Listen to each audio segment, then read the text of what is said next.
कुन नैतिकता कुन आदर्शको आधारमा निर्वाचनमा सँगै जाने र एउटा काङ्ग्रेसको मतदाताले हैसा थडाउमा भोट हाल्न केन्द्रीय नेताहरूले लबिङ गर्ने यो चाहिँ नैतिकता हो? राजनीतिमा अनैतिक काम सम्भव छैन, तर हाम्रा नेताहरू हाम्रो समाजमा राजनीतिमा जे पनि सम्भव छ भनेर भन्छन्। म त्यसको खिलाफको मान्छे हो। केन्द्रीय लेभलको नेता भएको हिसाबले यो महँगीमा तपाईँहरूको पार्टीभित्र छलफल हुन्न? ओलीजीको नेतृत्वमा थियो, त्यसबाट पाएको जनताले पाएको शास्ति, डेमोक्रेसीमा गरिएको प्रहार, नेपालको संविधानलाई च्यात्न खोजिएको अवस्था, नागरिक नै दुईटा बनाउने जस्तै नेकपाको कार्यकर्ता नेता भएकोलाई एउटा अधिकार अनि त्योभन्दा बाहिर रहेका जनतालाई अर्को अधिकार। राजनीतिक दलहरूले उम्मेदवार छान्दा पनि सही तरिकाले छान्न नसकेर पनि त्यो भोट बढेको भन्ने कुरा कति सत्य हो? ठ्याक्कै पार्टीको नाम के लिनु? केही पार्टीहरूका नाममा कलेक्सन भएका विभिन्न समूहहरूले देशका सहरहरूमा एक खाले आफ्नो पोस्टर देखाएकै हो। राजधानीमा पनि देखाएको थियो। जनहितका लागि हो कि जनताको अहितमा काम गर्यो भन्ने जो एउटा स्थिति बनेको थियो त्यसको अहिले पर्दाफास भएको हो। परिवारका मान्छेहरूले टेक दिएन भने नेता बन्न पनि गाह्रो छ। पार्टी बलियो बनाउन नसक्ने नै हो भने त केपी ओलीजीको हिजोको अराजकता जो थियो, जो कदम थियो, अराजकतावादी कदम थियो, त्यसलाई रोक्न फेरि त्यो अझ कम गर्न सक्छ, फेरि कमब्याक हुन सक्छ। स्थानीय निर्वाचनका विषयमा कुराकानी गर्न हाम्रो बिचमा चाहिँ नेपाली काङ्ग्रेसका युवा नेता पूर्व नेभी सङ्घका केन्द्रीय अध्यक्ष नयन सिंह महर्जी हुनुहुन्छ। स्वागत छ हजुरलाई सूत्र टिभीमा। धन्यवाद। स्थानीय निर्वाचनको मतपरिणामहरू पनि आइरहेछ र केही ठाउँ बाहेक अधिकांश ठाउँको मतपरिणाम आएको छ। एमाले विगतका दिनमा 2074 सालको स्थानीय चुनावमा पहिलो दल थियो, अहिले काङ्ग्रेस पहिलो दल हुने लगभग निश्चित भइसक्यो। गठबन्धनले काङ्ग्रेसलाई अहिले फाइदै गरे हो? गठबन्धन एक किसिमको म्यासेज हो। गठबन्धनले स्वाभाविक रूपले ऊर्जा त आयो नै, त्यो ऊर्जाले केही काम गर्यो, तर 130-35 ठाउँमा मात्रै गठबन्धन भएको हो। हामीले यसलाई पनि बिर्सनु हुँदैन। बाँकी ठाउँमा दलहरू आफ्नो आफ्नो किसिमले बन्दोबस्त गरेर लडेका हुन्। त्यसकारण यसपालि के देखिन्छ कि विशेष गरी नेपाल कम्युनिस्ट पार्टीको नेतृत्वको हिजो नेकपाको सरकार थियो, जो केपी ओली नेतृत्वको सरकार, त्यसबाट जनताहरू आजित थिए र 5 वर्ष अगाडि केपी ओलीको party Nepal communist party UML जनतासँग गरेका प्रतिबद्धताहरू र उसले आफ्नै घोषणापत्रमा लेखेका कुराहरू 98% गर्न नसकेपछि, 2% मात्रै कार्यान्वयन गरिसकेपछि जनताले नेपाल कम्युनिस्ट पार्टी एमालेलाई हामीले साथ दियौँ, तर त्यसले कुनै प्रतिबद्धता कार्यान्वयन नगरेका कारणले यो पार्टी झुटको खेती मात्रै गर्ने रहेछ भन्ने एकातिर बसेको स्थिति थियो। अर्कोतिर 3 वर्ष जो 3.5 वर्षको शासनकाल रह्यो, त्यो शासनकालमा ठुलो विचल्य भयो। भ्रष्टाचारका काण्डहरू त कति भए, सुशासन होइन कि कुशासनका काण्ड त भए, तर जनताको जीवधनको सुरक्षा गर्ने सरकार जसले जनताको गार्जियनसिपको भूमिका निर्वाह गर्नु पर्थ्यो, त्यो अभिभावकका रूपमा रहेको सरकार कोरोनाको महामारीले जनता मरिरहेका बेलामा पनि जनताको त्यो हालबाट बेखबर भइसकेपछि कानमा तेल हालेको अवस्था भएको र जनतालाई व्यवस्थित तौरले उपचार, कोरोना विरुद्धको भ्याक्सिनको जो प्रबन्ध गर्नु पर्थ्यो त्यसमा समेत गर्न नसकेर उल्टै कमिसनको जो खेलमा ओम्नीका नाममा जो अरबौं रुपियाँ भ्रष्टाचार भएको जनताले थाहा पाएका थिए र यसपालि हामी दलहरूका माध्यमले हामीले त्यसलाई मुद्दा पनि बनायौँ। त्यस कारणले त्यो जनता कति बेला यो समय आउला र हामी यसको बदला लिउँला, रिभेन्ज लिउँला भनेर बसिरहेका थिए र यो जनतासँग गरेको कबुल पुरा नगरेका कारण, जनतासँग झुटो बोलेका कारण जनताले लिएको बदला हो। यो एक किसिमको भन्नुहुन्छ भने गालामा झापट हानेको हो। विशेष गरी स्थानीय चुनावको मिति घोषणापछि गठबन्धनका विषयमा चर्चा परिचर्चा हुँदा नेपाली काङ्ग्रेसभित्र ठुलो एक किसिमले भन्ने बहस, वाद विवाद, प्रतिवाद, एक किसिमले भन्ने कोही गठबन्धन गर्नुपर्छ भन्ने पक्षमा विशेष गरी शेरबहादुर देउवा हुनुहुन्थ्यो भने अन्य व्यक्तिहरू चाहिँ गठबन्धन नगरिकन काङ्ग्रेस सिङ्गल जानुपर्छ भन्ने हिसाबले जाँदै गर्दा र गठबन्धनले गर्दा काङ्ग्रेस अहिले पहिलो हुँदै गर्दा शेरबहादुर देउवाले हिजोका दिनमा गठबन्धन गर्नु पर्थ्यो, त्यो जायज थियो भन्ने मुद्दाले अब फेरि संसदीय चुनावमा पनि यो गठबन्धन निरन्तर जाने सम्भावना कति देख्नुहुन्छ? नेपाली काङ्ग्रेसको हाम्रो जुन पार्टीको नीति सिद्धान्त र कार्यक्रम छ त्यसलाई एकल रूपले कार्यान्वयन गराउनका लागि नेपाली काङ्ग्रेसको पृष्ठभूमिलाई वर्तमानमा कार्यान्वयन गराउनका लागि नेपाली काङ्ग्रेसको एकमना सरकार नभइकन सम्भव छैन। त्यसको अर्थ के हो कि नेपाली काङ्ग्रेस सशक्त पार्टी बनेर नेपाली काङ्ग्रेसका थप 20 लाख मतदाता नेपाली काङ्ग्रेससँग जोडिसकेपछि नेपाली काङ्ग्रेस सत्ताको यात्रा गर्न सक्ने स्थितिमा आउँछ। म चाहिँ नेपाली काङ्ग्रेस पार्टीलाई बलियो बनाउनुपर्छ, 20 लाख सदस्य फेरि थप्नुपर्छ, मतदाता थप्नुपर्छ, 10 लाख क्रियाशील हाम्रो पार्टीमा छन् अहिले, एउटाले दुईटालाई मात्रै थप्यो भने 20 लाख थपिन्छन् र नेपाली काङ्ग्रेसलाई सशक्त बनाएर एकल रूपमा चुनावमा जानुपर्छ भनेर हिजो पनि भनेर आएको व्यक्ति हो। आज पनि म त्यो रायमा, त्यो मेरो परामर्शमा म अडिग छु। तर यसका बावजुद पनि एकातिर पार्टी पनि ठुलो र बलियो नबनाउने, हिजो पनि 5 वर्षका क्रियाकलाप पार्टीभित्रको हेऱ्यो भने विभिन्न गुटहरूका बैठकले एकदम पार्टी गिजोलिएको थियो। यो महाधिवेशनभन्दा अगाडिको स्थिति हेर्नुहुन्छ भने सबैले गुट उपगुट सबैले आफ्नो आफ्नो भाग खोज्ने मात्रै अवस्था थियो। पार्टी निर्माणको दिशा धेरै अगाडि बढेन र पार्टी बलियो हुन सकेन। तसर्थ पार्टी बलियो बनाउन नसक्ने नै हो भने त केपी ओलीजीको हिजोको अराजकता जो थियो, जो कदम थियो, अराजकतावादी कदम थियो, त्यसलाई रोक्न फेरि त्यो अझ कम गर्न सक्छ, फेरि कमब्याक हुनसक्छ। त्यसलाई रोक्नका लागि जसरी हिजो संविधानलाई तोडमोड गरेर असंवैधानिक क्रियाकलापले संसद विघटन भयो, संसद विघटन भइसकेपछि यहाँले अहिले हेर्नुहुन्छ भने नाटकीय रूपमा फेरि त्यो उल्टै 9 महिनापछि फेरि संसदमा प्रवेश भएको देखिएको छ।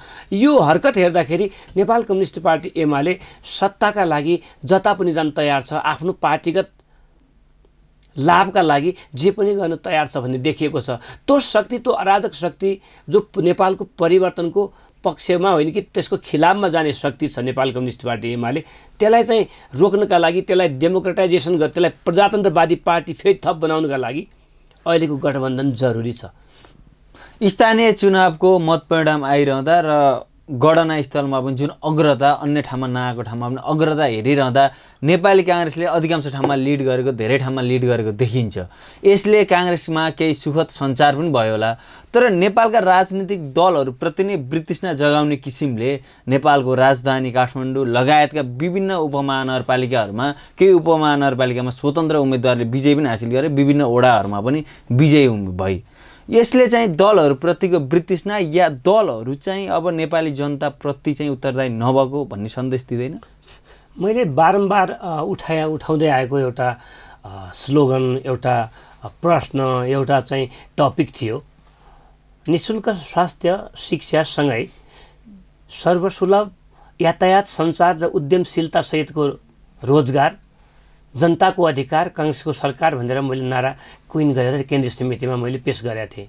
यो मैले आज होइन कि नेपाल विद्यार्थी सङ्घको एउटा क्याडर भइसकेपछि विगत 25 वर्षदेखि उठाउँदै आएको मुद्दा हो।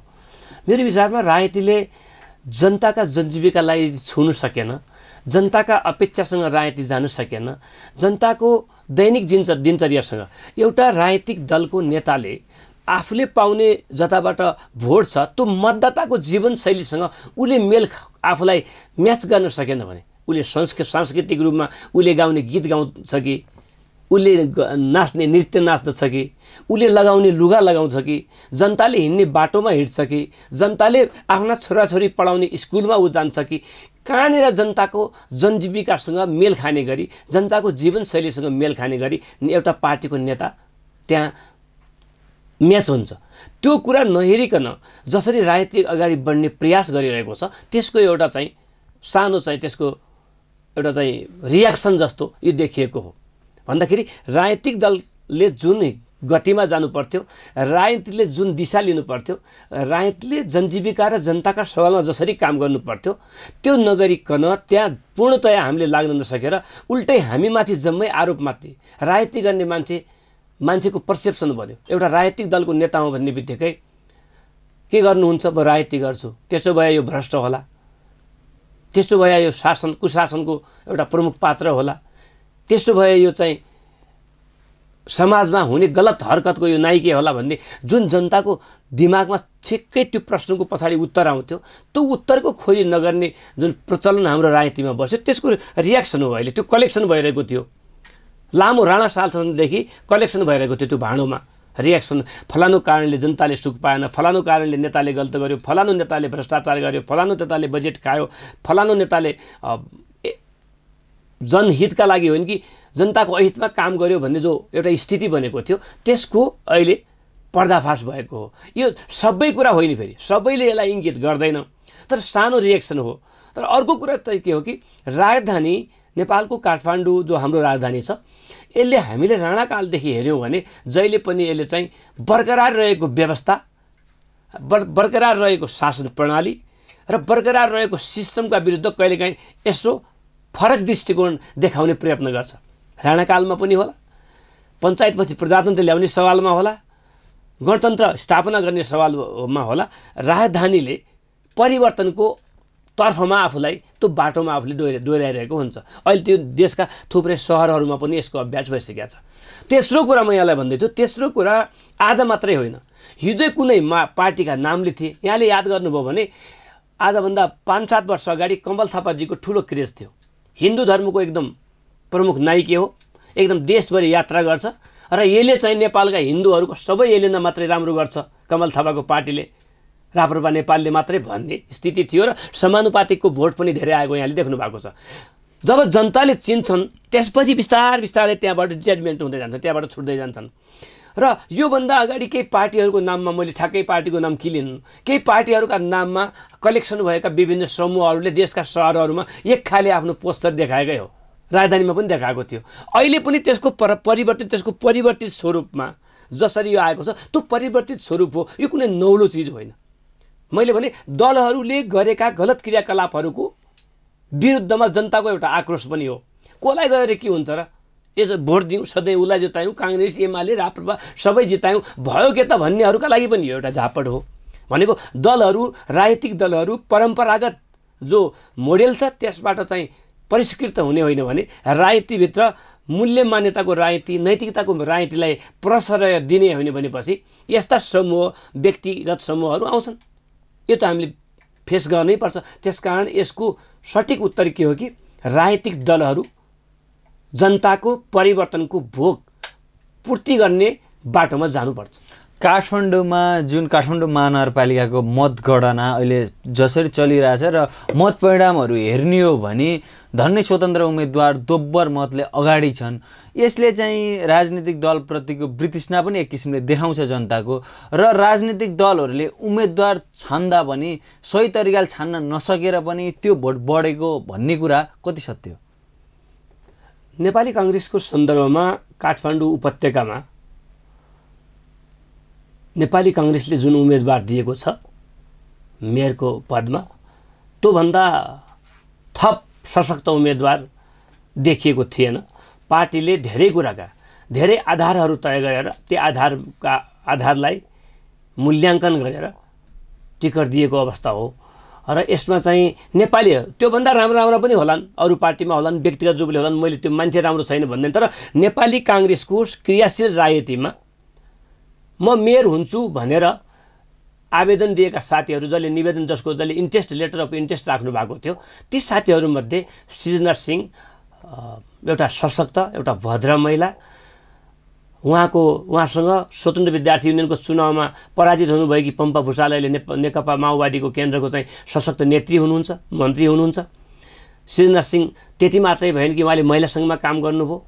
पारिवारिक विरासत हुँदाहुँदै पनि परिवारलाई पनि हामीले के बुझ्नुपर्छ कि परिवारका मान्छेहरूले टेक दिएन भने नेता बन्न पनि गाह्रो छ।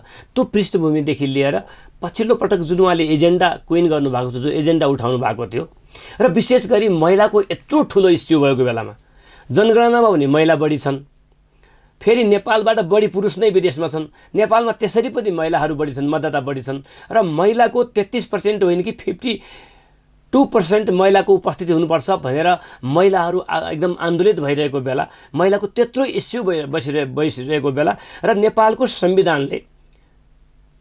संविधानले महिला लगायत पछाडि पारिएका वर्गलाई मूल स्पिरिटमा ल्याएर समावेशी चरित्रको नेपाल बनाउनुपर्छ भन्ने एउटा भर्डिक्ट, एउटा सन्देश दिएको जहाँ लिपिबद्ध छ, त्यसको कार्यान्वयन गराउने बेलामा पनि त्योभन्दा बेटर उम्मेदवार हामीसँग थिएन। विशेष गरी 2074 सालको स्थानीय निर्वाचनलाई हेर्ने हो भने फर्केर हेर्दाखेरि नेपाली काङ्ग्रेस र माओवादीका बीचमा केही ठाउँमा एलायन्स भएर चुनाव भयो र संसदीय चुनावमा चाहिँ माओवादी र एमाले पार्टी एकता गर्ने सम्मको सहमति भएर चुनावमा गए। अहिले त्यो सम्भावना स्थानीय चुनावमा काङ्ग्रेस र माओवादी अन्य दलहरू मिलेर गरेछन्। अब फेरि माओवादी र एमाले या वाम गठबन्धनको सम्भावना तपाईँले कति देख्नुहुन्छ?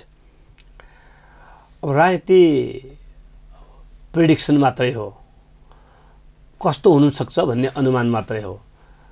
अब म फेरि त्यो एभ्रिथिङ इज पोसिबल पोलिटिक्स भन्ने कुराको विरोधी मान्छे हो। राजनीतिमा अनैतिक काम सम्भव छैन, तर हाम्रा नेताहरू हाम्रो समाजमा राजनीतिमा जे पनि सम्भव छ भनेर भन्छन्। म त्यसको खिलाफको मान्छे हो। राजनीतिभित्र राम्रो कुरा मात्रै सम्भव हुनुपर्छ, चारित्रिक कुरा मात्रै सम्भव हुनुपर्छ, नैतिकता सहितको कुरा मात्रै सम्भव हुनुपर्छ भन्ने लाइनको मान्छे म भएका कारणले म चाहिँ अहिलेको यो जो गठबन्धन छ, जुन परिवेशमा गठबन्धन बन्यो र अहिले सरकार बनिरहेको छ र जुन स्थितिमा हिजोको प्रतिगमनकारी शक्ति फेरि कमब्याक हुन सक्ने स्थिति निर्माण हुनसक्छ भन्ने कुराका प्रति राजनीतिक दलका नेताहरू, गठबन्धनका नेता कार्यकर्ताहरू सचेत छन् जस्तो मलाई लाग्छ। तर राजनीतिक घटनाक्रम विकास हुनका लागि कुनै लामो समय चाहिँ आवश्यक छ जस्तो पनि छैन। 1-2 दिनमै पनि धेरै कुरा भइसक्छ। हामीलाई थाहा हुँदैन, बाहिरबाट धेरै कुराहरू मेकिङ भएर हुन्छ, एकैचोटि ठ्याक्कै विस्फोट हुन्छ।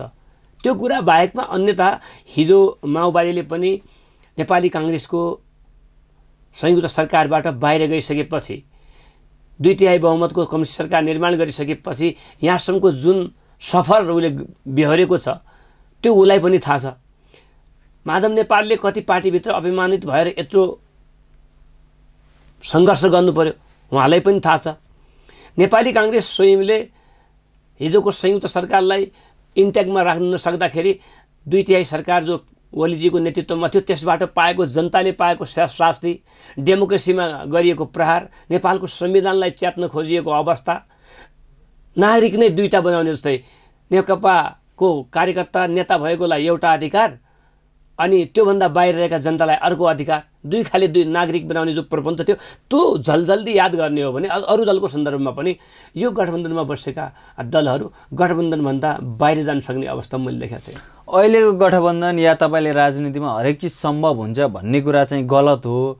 नैतिकता हुनुपर्छ, आदर्श हुनुपर्छ, विचारको आधारमा एकता हुनुपर्छ या गठबन्धन हुनुपर्छ भनिरहँदा काङ्ग्रेस, माओवादी, समाजवादी अहिले जुन गठबन्धन छ यो चाहिँ कुन नैतिकता, कुन आदर्शको आधारमा निर्वाचनमा सँगै जाने र एउटा काङ्ग्रेसको मतदाताले हैसा थडाउन भोट हाल्न केन्द्रीय नेताहरूले लबिङ गर्ने, यो चाहिँ नैतिकता हो? मैले यहाँलाई के भने कि पहिले एक्लै गर्ने हो, एक्लैले सकिएन।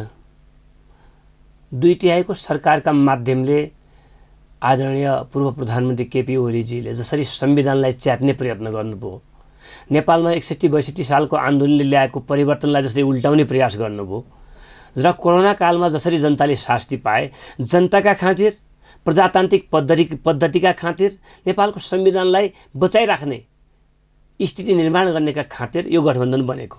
अहिले परिवर्तनकारी शक्तिका बीचको यो गठबन्धन हो।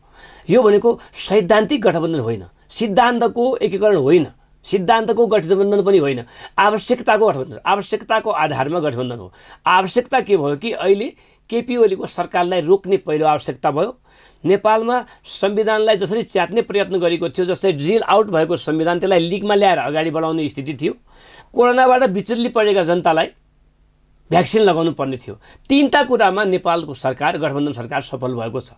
अन्तर्राष्ट्रिय सम्बन्धमा जसरी यसको साख, नेपालको साख अन्तर्राष्ट्रिय मञ्चमा घट्दै थियो, त्यसलाई सन्तुलित परराष्ट्र नीतिको आधारमा चाहिँ यति ठुलो एकदम राम्रो स्थितिमा, ठुलो राजमार्गमा जसरी अहिलेको सरकारले ल्याएको छ, यो स्थितिलाई त्यही स्थितिमा अगाडि बढाउने, त्यसै लयमा अगाडि बढाइराख्ने कुराका लागि अहिलेको गठबन्धन आवश्यकता थियो। र एक्लै अब सिधा त्यहाँ राजनीतिमा धेरै कुरा लुगाउनु पर्ने कुरा छैन। एक्लै लड्दाखेरि कम बेनिफिट, पोलिटिकल बेनिफिट भन्दैछु। पोलिटिकल बेनिफिट भनेको सत्ताको बेनिफिट। सत्ता 2टा कुरा, सत्तामा जाने एउटा कुरा, पहिलो कुरा सत्ता प्राप्ति नै हो राजनीतिक दलको उद्देश्य। राजनीतिक दलको उद्देश्य सत्ता प्राप्त गरेर जनताका पक्षमा, जनहितका पक्षमा काम गर्ने हो। अन्तिम डेस्टिनेसन जनताका पक्षमा काम गर्ने हो, समृद्धिका पक्षमा काम गर्ने हो। तर प्रारम्भिक पहिलो खुट्किला चाहिँ सत्ताकै माध्यमले जाने हो। त्यसकारण त्यो सत्तामा जानका लागि एक्लै त्यति सशक्त तरिकाले तयारी नभएको अथवा भए पनि कम आउने, अहिलेको जतिको प्राप्ति नहुने देखेर गठबन्धन चाहिँ यहाँसम्म यो स्थितिसम्म जुन स्थितिमा केन्द्रीय समितिको बैठकले सबैको पार्टीको बैठकले सर्वसम्मत निर्णय गरेर अगाडि बढेका छौँ, त्यो फेरि पनि यहाँको कौतूहलताको विषय जो आगामी चुनावसम्म के जान सक्छ भन्ने छ, त्यो चाहिँ जान सक्छ। तपाईँ लामो समय नेभी सङ्घको राजनीति गर्नुभयो र नेभी सङ्घको केन्द्रीय अध्यक्ष हुनुभयो र नेभी सङ्घ विद्यार्थी विशेष गरी विद्यार्थी आन्दोलन चाहिँ विभिन्न महँगी पेट्रोलियम पदार्थदेखि लिएर कालाबजारीदेखि लिएर विभिन्न समस्याहरूमा एक किसिमले आन्दोलनकै भूमिकामा रह्यो। अहिले पनि नेपाली काङ्ग्रेसको नेतृत्वमै सरकार छ र पेट्रोलियम पदार्थको भाउ दिनानुदिन बढ्दै गर्दा नेभी सङ्घ या अन्य राजनीतिक दलका विद्यार्थी सङ्गठन पनि केही मौनता हो कि जस्तो देखिन्छ। तपाईँ आफै पनि केन्द्रीय अध्यक्ष भइसकेको र अहिले केन्द्रीय लेभलको नेता भएको हिसाबले यो महँगीमा तपाईँहरूको पार्टीभित्र छलफल हुन्न? पार्टीभित्र जनजीविकाका सवालमा, पार्टी देशको हितका सवालमा छलफल हुन्छ। पछिल्लो पटक हामी निर्वाचनबाट आएका छौँ, धेरै छलफल हुन सकेका छैन। तर सरकारी आँकडाले के भन्दैछ कि म हिजो पेट्रोलियम पदार्थको जो मेन नेपाल आइल निगमका साथीहरूसँग मेरो भेट भएको थियो, उहाँहरूलाई मैले सोधेँ के कुरा हो भन्दाखेरि उहाँहरूले 23 रुपियाँ यहाँभन्दा बढी महँगो छ इन्डियामा। जहाँबाट हामी तेल ल्याउने हो त्यो देशमा 22-23 रुपियाँ पर लिटरमा महँगो छ, योभन्दा बढी महँगो छ। या त नेपाल सरकारले हामीलाई ट्याक्स फ्री गर्नु पर्यो, ट्याक्स पनि हामी तिर्छौँ, त्यसले पनि महँगो भएको छ, या त ट्याक्स फ्री गर्नु पर्यो, नभए नसकिने अवस्था छ भनेर उहाँहरूले भन्दै हुनुहुन्थ्यो। मेरै नेतृत्वमा भएको विद्यार्थी आन्दोलनको बेला हामीले चाहिँ त्यो रेगुलर चाहिँ मिटर सिस्टममा उहाँ अन्तर्राष्ट्रिय बजारमा बढ्यो भने यहाँ पनि बढ्ने, घट्यो भने यहाँ पनि घट्ने भन्ने जो नेपाल आइल निगमले घटायो, अन्तर्राष्ट्रिय मूल्य घटिसकेका हुन्छ, यहाँ घटाउँदै घटाउँदैन भन्ने आरोप थियो। त्यसबाट हामीले मुक्त त गऱ्यौँ। अब अहिले समस्या परेको छ अन्तर्राष्ट्रिय स्थितिमा केही। तर म चाहिँ तपाईँले भनेको कुरामा एउटा कुरा के कुरा हो कि राज्यको काम व्यापार गर्ने मात्रै होइन, नाफाघाटा मात्रै हेर्ने भने राज्यका केही कल्याणकारी विषयहरू छन्, कल्याणकारी राज्य व्यवस्थाका जनताका लागि केही सब्सिडीका विषयहरू छन्। त्यो सब्सिडीको विषय नेपाल पेट्रोलियम जो पदार्थ छ, नेपालको पेट्रोलियम पदार्थलाई त्यसरी अगाडि बढाउनुपर्छ। जनताको हितका पक्षमा, जनताको सब्सिडीका पक्षमा सरकारले केही न केही आफ्नो चाहिँ डोनेसन नेपाल आइल निगमलाई दिएर उसलाई चाहिँ यो जनतालाई यो अचाकली महँगीको जो मार भेर्नुपर्ने अवस्था छ यसबाट रोक्नुपर्छ। यो चाहिँ जरुरी छ।